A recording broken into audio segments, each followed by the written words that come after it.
Gabriel mi ngi noonu image yi gis nañ deret ba xaañu bopp bi li naan du mooy mbaggu borom gis nañ mbagg bi tax deret Gabriel ku la xaañ. doole yee métti ba tey mënuma la wax kii ma wax. nan la demee réellement nga expliquer ñu quoi parce que gis nañ image sa gars yi dar la mais réellement lan moo xew. En fait encore une fois salaamaaleykum. Waaleykum salaam. En fait c'était pour sama candidature parce que je suis candidat à la candidature en fait ci mairie Grand Yoff on était ci benn réunion nañ nekkoon réunion bi parce que y avait pas mal de responsables si ni ay kilifa ñoo ñëwoon ñu toog parce que j'ai déclaré ma candidature depuis le 30 août que je vais être maire parce que vu dëkk je suis légitime ci gox bi laa juddoo fa laa màggee doomu Grand Yoff la maternité bii laa juddoo maternité Grand Yoff laa juddoo donc ma ne leen pourquoi pas parce que depuis 96 ba léegi suñu xar kanamu gox gisuma ci changement boo xam ne dina avancer ma ne pourquoi pas ma ñëw parce que on dit la politique c'est l'art de bien gérer la cité donc ma ne woon damay déposer sama candidature pour être maire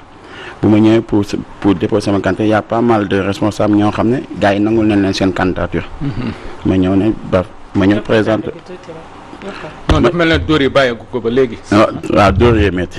ma ñëw pour déposer sama candidature bu ma ñëwee pour déposer sama candidature y a pas mal de responsables yu ne du ñu accepter sama candidature parce que c'était seulement ça toog querelle am parce que gis nañ ni jeunesse bi mën nañu àndal parce que jeunes yi depuis 2012 ba léegi ñoo ngi liggéey président Macky Sall.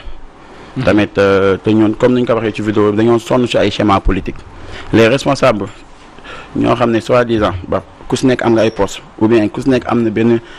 level boo xam ne yaa ngi koy occupé ci kaw du ñuy wax dëgg ñun nous les jeunes. les responsables de l'APR. les responsables de l'APR. bi nekk ci gox bi. ñun du ñuy wax dëgg. nous les jeunes. te man comme li ma ko tam waxee les jeunes ñu ñooy porte à porte. ñu ñooy meeting. ñu ñooy def ñu ñooy mobiliser. donc on dit que fini les schémas donc la moitié des jeunes et consorts ñu toog waxtaan. parce que si nii boo xoolee chez nous au sein d'APR y a des tiraillements.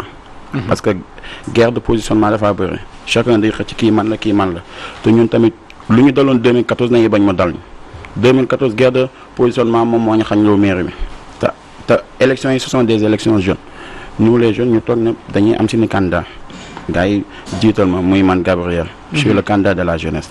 am naa ay questions ci candidature mais damay ñëw ci sa xaañ-xaañ bi.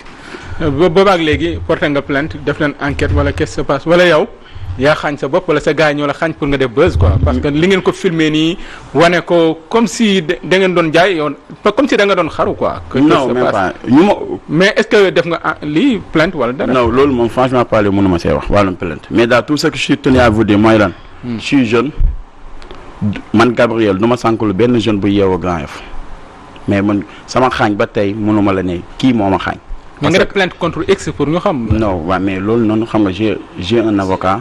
man Gabriel. man bu ma xoolee vidéo bi. li nga nekk candidat jeunes yi. ñetti nit la topp xaw ma ñaar. man affaire bi jaaxal na ma ko. waaw ba noppi nga ne jeunesse bi ñi ngi ci sa ginnaaw. ak vidéo bu ñu la xaañ ñu xaañ seen leader mu wéetee nii. ci mbedd mi. lii doy na waaw saa boo waxee ci mbedd bi da ngaa jum. fii ci biir hôpital. biir hôpital ban hôpital. hôpital CTO. hôpital CTO. waaw xam naa ko de. xam naa ko hôpital CTO la xoolal. même bu dee hôpital CTO ana nit ñi. ñu nekkoon ci bunt bi ñëw bu ñu dugal maladie dañuy jóg. daal ñu nekkoon ci bunt bi. ñu nekkoon ci bunt bi ñëw bu ñu dugal maladie dañuy jóg non waaw mais non juste en fait ñu nekkoon ci bunt bi bu ñu dugal maladie dañuy jóg. tamit am na ci am ndox donc xool. non Gabriel dara war rey. pour que les 3 personnes dugg sa damaa ñàkk. Gabriel amoo kenn ko ànd ak man la jeunesse yi àndal. déglu ma non. nga xam ne jeunes yi. mais fii même bu dul dara sax yaa ngi ñëw ñu ngi filmé mais war nañu dégg sax gars yi naan wey Gabriel. non kër déggoo lu ma la wax. ñu nekkoon ci bunt bi bu ñu duggoon malaat yi jóg. lii. Omar Gabriel foo fekk na leen fi tool Gabriel dama ko bëgg man dama bëgg. non même pas pour créer buzz en fait y avait tous les responsables d'affaires même man. comme kan ak kan par exemple. beaucoup de personnes. ñan par exemple. non en fait les responsables d'APR. réunion bi yow ci réunion bi lañ la xaaj. ci biir réunion bi kan moo la fa xaaj. ci biir non mënu ma xam ñëw naa ñu song ma ni gars yi dal sama kaw. waa léegi responsable ya fa nekkoon. bëri na ci kenn. y avait Cheikh Bakhoum Cheikh Ba mu ngi foofu Cheikh Ndiaye conseiller à la présidence moo ngi foofu Nourou Niang moo ngi foofu. waaw mais xanaa du yéen seen biir yéen a nekk ba pare ngeen di xaañante. wala dañu leen candidature jeunesse bi nañu bañ. yeneen ñi lu bokk nekk ci ci kaw APR ñoo bañ. lem bu nekk ci kaw la gars yi bañ jeunes yi xam lan la. d'accord bala ngay dellu ci Omar. lem bu nekk ci kaw la gars yi bañ. waa d'accord. lema nekk ci kaw. lema nekk ci kaw koo si gis instant bien sapé te jeunesse bi dañoo sonn. bul la faloon nga def ni ñoom. non même pas. tout sauf ça. wuy ma ku ni Grand Yoff. xam nañ ni Grand Yoff. bu tawee. ñu sonn. des fois. insalubrité sonal leen. parce que kuy dugg Grand Yoff gis nga Grand Yoff ni mu mel. donc boobu ba léegi ngeen am ay maire yoo xamante ni ñu ngi fi. lan moo la naqari ci seen gestion ba yéen jeunesse bi ngeen jóg nga porter seen candidature ni da ngeen di jël maire bi. waaw lu mu ko wax en fait comme ni nga ko waxee. 86 ba léegi. sa programme lan la. sama programme. baa ma programme sur 3 axes. la gouvernance de proximité. parce que ñun tamit. gën a jege sa askan. gën a jege sama askan. l'implication effective des jeunes dans les affaires communes bi. pour le développement de Grand Yoff. ak tamit changement définitif de la gestion de la commune. 3 points yooyu kese te am na ci yoom tamit du ma ci ruus parce que tamit am na ñoo xam ne ñëpp ñu ngi ñuy teg bët. mais di nga Gabriel programme sax amu ko loolooy problème ni programme ci 3 points la ko définir. mais man sama programme sur 3 points yooyu fa laa yem. man sa xaañ bi Gabriel dindi kab bi ma xool. ba tey xaañ bi ngay wax. ba tey xaañ bi ngay wax. est-ce que nekkul da nga kaalawu noonu rek. waaw mais mën na mais man daal maa ngi miir de. yaa ngi miir nii maa ngi miir naaj bi nii yow bu ma ñëwee lan laa njëkk a laaj du ndox. comme man rek man taman macha allah doole. tàngoor bi la mais Gabriel léegi ñu ñëw ci waxtaan nag dëgg-dëgg. léegi yow say waxuma Grand Yoff mais say responsable nga njëkk amal problème gis nañ fa frère Marème Faye bi beddee ko Cheikh Bakhoum mu ngi fa multitude de candidature ñoom ñi ngi biir Grand Yoff yoo xam ne tey ji kenn xamul nu mu toll yow nga nekk un jeune est-ce que nekkul nii tey ji sa yéene du sax doon maire mais da nga bëgg yëglu ba ñëpp dégg la ba lem boobu gaa di càpp seen baram di màcc même boo ci mënul jot nga bokk ci ñiy càpp seen baram est-ce que nekkul loolu moo la tax a jóg. xam nga loo bëgg moo la sonal ñun bu dee lem dong mu neen toog fu ñu toog lem bi duñu fekk si.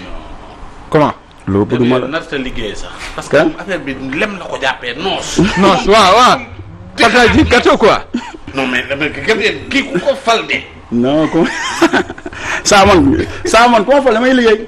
dañuy liggéey. lem ba ca kaw. mais est-ce que c'est candidature sérieuse na quoi est-ce que du candidature ruube rek. bu doon ruube aju naa bu yàgg dañoo jóg pour liggéey. dañoo jóg pour liggéey. yaa ngi maintenir sa candidature ba léegi. ba tey ba suba je maintiens ma candidature. je suis le candidat de la jeunesse. sa caution dugg na mais yow yaa def sa bopp candidat wala dañ la porté. ndaw yee moomatuma sama bopp ndaw yee ma tënk. ndawu Grand Yoff ñoo ma tënk. ndawu Grand Yoff. la jeunesse avant tout. mais def ngeen meeting d'investiture ku la investir. kan def ngeen meeting d'investiture. non yow dégg benn caution bi problème la foo jëlee 30 millions 15 pour. maire yi beneen 15 pour département bi fan ngay jëlee xaalis boobu beneen parce que te candidature du rek looy bëgg mais da nga koy mën aussi. xam nga ñun bu ñuy dem ci bannière APR nañuy demee. comment bannière APR nañuy demee. waaw parce que choisir gun le candidat de l'APR. waaw kay kon yéen vous êtes candidat à la candidature. candidat à la candidature. Ouais. C'est une liste de 17 personnes. si te yow yaa ngi ci. maa ngi ci. la liste après naa ko envoyé. C'est une liste de 17 personnes c'est une candidat à la candidature. Parce que en fait tous les responsables lui postuler le candidat dañuy pëndal leen candidat nga la candidature. comprendre mu leer. ay jaaykatu koro ñoo fa nekk dina dañoo bëgg a doon maire. yow lan nga. non. ci looy xam ci jaaykatu ko. non mooy loolu. mais pareen saay mën ngay. bilan zéro am na ñoo xam ne. fii Sénégal gis nañ fi ku génn université di dawal cak-cak gis nañ ku génn université di jaay fëgg jaay ça n'a rien à voir. exemple lu laa ci àdduna bi sax loolu tax na complexe boobu amatul. ñu ma àndal nii. y a des bacheliers koo xam ne bachelier chômeur mais yaa ngi nii di juum nag boo defee sa communication nga ne ay jaaykatu kooku. non mais man yow su ma jaaykatu kooku yooyu nga bëgg ñu voter ëllëg yow yaa ngi ne candidat de la jeunesse nga ba peut-être boo je suis le candidat de la jeunesse. mais la plupart des jeunes ci informel la ñu ne. waaw te kooku yi ci secteur informel la bokk kon ñooñu war a leen. su ma nee jaaykatu kooku. waaw daa am noo koy déggee. nan lañ ko war a y a pas de sous-métier. critiqué wu ma jaaykatu kooku yi. waaw comprends des personnes ñoo xam ne pesé wuñu dara bii Grand Yoff bëgg a taxaw ne dañoo jël seeni mairie c'est ça fa laay waxee. mais man yow je parle man. mais waxewuma jaay ko koko pour jaay koko. waxin la dégg la déglu ko ban wax fii pour dugg ci kàmb gi nga man sama yaay jaaykat table la. wax dëgg yàlla wax dëgg yàlla. sama yaay tablier la. tapale mais man su ma nee jaaykat koko ça veut pas dire que ne. métier waaw man yow wax y a pas de sous-métier. xëy dem wuti as tuut même booy jaay sachet ndox dem jënd benn sachet ndox du koy jaay am si. mais yow man xam nga Omar ñi xam nga la mooy seen système. Naar Gabriel yi dañuy wax candidat la candidature mais yëpp naqasaale la. maanaam pour wane gars yi da leen peser nañ dara après ñoom xam nañ ñu duñu nekk candidat. après ña ñuy tànn ñu ne leen il faut nga wax ak ñun pour jeunesse bi topp sa ginnaaw il faut que nga am. ñu jox leen poste bu baax. ñu am aussi tamit ñu am sax lu ñu raasaale. laataan ngay xam nga ban poste laa soxla. man ban poste laa soxla. na samay jeunesse bi nekk à l'aise. jeunesse bi nekk à l'aise loolu parce que jeunesse su Grand Yoff dañ leen jeunesse su Grand Yoff dañ leen laissé en rade. depuis 2012 dañoo taxaw liggéeyal le président Macky Sall ba sonn. xanaa amu leen maire. non le maire en fait bokkuñu parti. ma jóg même bu ngeen bokkul parti bu defee dara reconnaître leen ko. ma jóg a ngi liggéey. envers la jeunesse. waaw non gisuma ko. ma jóg mais ma jóg mooy borom Grand Yoff. pardon. mooy borom Grand Yoff. depuis 2009 ba léegi. non 2014 instant yi ba tey ñoo ngi téye seen loxo di jooy. mais ma jóg Pape Maguette. kan mooy invité na ko fi muy wax yu bari. non mu def Grand Yoff invité nañ ko fii ci télé bi. mais nagam yow Mimi Touré premier ministre moo mënu woon dara ci Khalifa ak i gaayam yow mii tey jii mbocc mii lan nga mën. yow moom xoolal yow li la daal sax dafa garaaw ku sa bopp toj sa xam-xam jeex yow la nga amoon ca xam-xam. est-ce que du tojal bopp bi. ba sa bopp tojee. la sa xam-xam jeexee la xam-xam bi def yow gisali gars yi wax nañ ko déedéet ku sa bopp toj sa xam-xam jeex. non fii nag xam-xam bi. est-ce que gën la yokk. dafa yokk xam-xam bi est-ce que gën la yokk. waaw xam-xam bi gën a yokk de je pense. mais tey jii Grand Yoff am na insécurité bi tant béti waxoon na ci Grand Yoff li jëm ci wàllu sous-développement nit ñi dund nga ñuy dund mu ngi noonu. dafa métti lool dafa métti mais yow lan ngay proposer les jeunes. man waxuma nga naan ma ni mais les jeunes comme yow yaa ngi ne candidat jeunesse bi nga lan nga leen di proposer. son excellence président Macky Sall gestu. gestu comment. gestu la jeunesse. tey jii boo jàkkaarloo na Macky Sall lan nga koy wax mu defal jeune Grand Yoff yow. jeune Grand Yoff. waaw y a des diplômés ñoo xam ne ñoo ngi chômé ñu ma àndal y a des bacheliers xam nga en fait étiquette bu ngeen jàppee Grand Yoff moo dul yoon. non ban étiquette. ñu kan moo ko jàpp ban étiquette. non nit ñi su ma nee man. li am Grand Yoff moo am fépp ah. waaw mais tamit Grand Yoff fépp. waaw potentialité yi nekk bi Grand Yoff. Grand Yoff war na passé level bii. parce que ku soxla. boo soxlaa mbooloo nga ñëw Grand Yoff. bu dee pour séddale pour des postes ba nga ne non y a des bandits. yàgg naa ko dégg. des bandits. waaw yàgg naa ko dégg. étiquette boobu ñun bu loolu noonu nañuy xeex. Grand Yoff y a des intellectuels mais xaaral y a des imams bu ñu voilé wu la face est-ce que loolu ñuy wax banditisme boobu dafa am. amul. mais souvent dañuy dégg ay agression ak insécurité foofu. agression fépp la police. xam na feebar pour nga mën ko faj c'est-à-dire que yow ku la joxoon tey doo régler problème insécurité Grand Yoff xamul tax. nangu woon ni loolu am na fa. maanaam feebar boo ko nangul doo ko faj. insécurité amu fa. parce que la police moo ngi liggéey bu mucc ayib. mais commissariat Grand Yoff bi dafa mën a lijjanti Grand Yoff. commissariat bi dafa tudd pour Grand Yoff. le commissaire actuel qui est là. depuis que Grand Yoff est Grand Yoff il fait partie des meilleurs commissaires. ah bon je le dis. bu ma génnee guddi. man génnkatu guddi laa samay visite de proximité guddi laa koy def. ñu koy xam nañu guddi ngay génne parce que vidéo bi guddi la. samay visite de proximité guddi laa koy def. loo ci taamu guddi loo ci taamu guddi. waaw parce que tamit. guddi man yow bàyyi ba di jigéen da ngay visite de proximité. guddi laay def samay. njugum guddi man boo duggee sama kër visite de proximité. mais guddi kay pourquoi guddi. pourquoi guddi loolu c'est inédit quoi. non waaw mais guddi suñuy fem la parce que en fait. loolu sàccee nañ ko si suñu papa Khalifa Sall. je suis pas un socialiste nag mais je suis social. non dafa mel da nga leen a fan sànq bi ñu tuddee. non mu jóg da ngaa raay. Grand Yoff moom. doomu Grand Yoff la dafa yoroon Grand Yoff dafa jàpp doomu Grand Yoff la. waaw loolu moom dëgg la moom. doomu Grand Yoff peut-être nag appartenance. kon loolu da nga koy roy ci Khalifa quoi. waaw guddi bi. lu baax la quoi. lu baax sutura. waaw. sutura. Khalifa de Mimi Touré ay kàttam la dégg naa ak ay ceebam di joxe rek. non Khalifa bu guddi gi jotee kër gu mu dugg naan fa ndox ak ataaya. ñun déggoo ñun mën nañ dem ataaya bi gisoo dama ko tàmm bu ñemee quartier général moom nañuy tegaat. dama ko tàmm dañuy toog. mooy ko tàmm te ba tey guuxoo.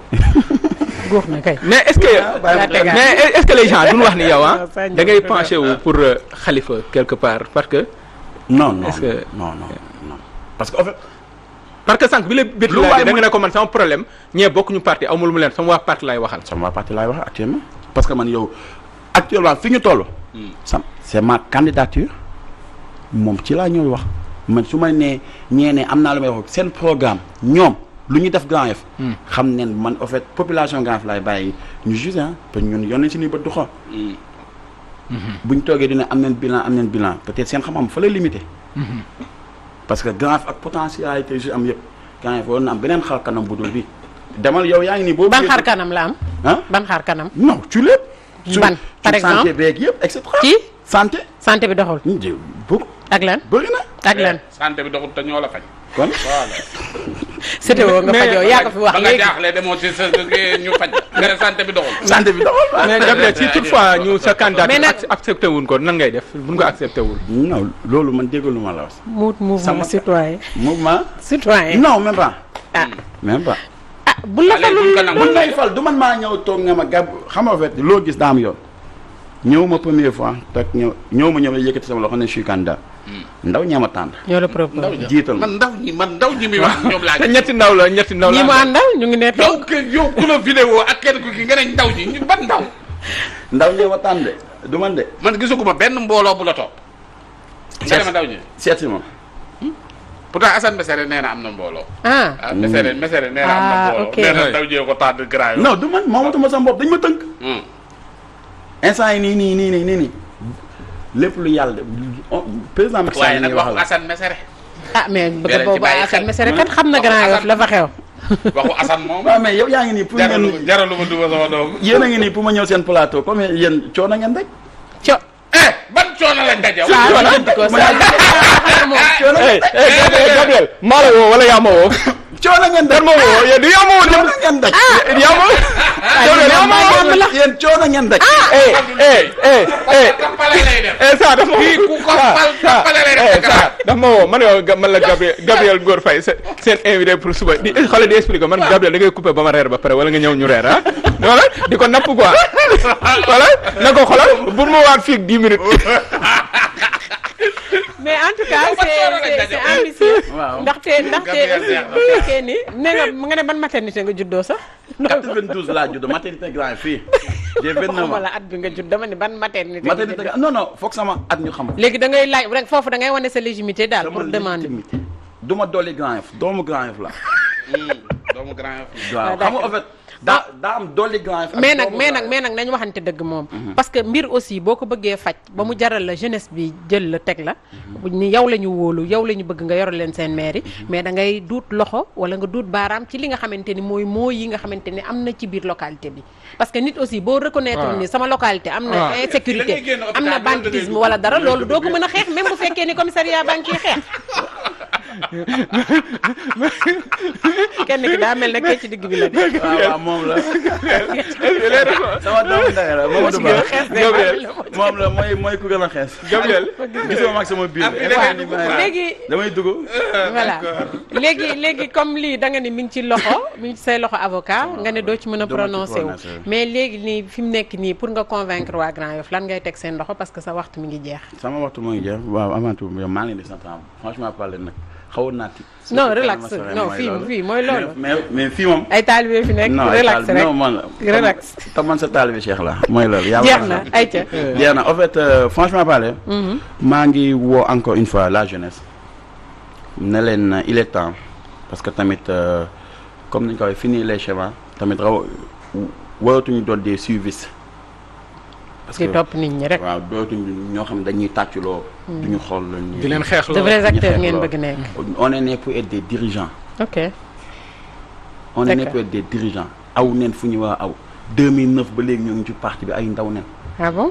dundal neen parti bi defal neen ko lu ne 2019 son excellence président Macky Sall ñun ñoo ko campagnal ba gañal ko. ñoo doon fëgg bunt yi kenkong.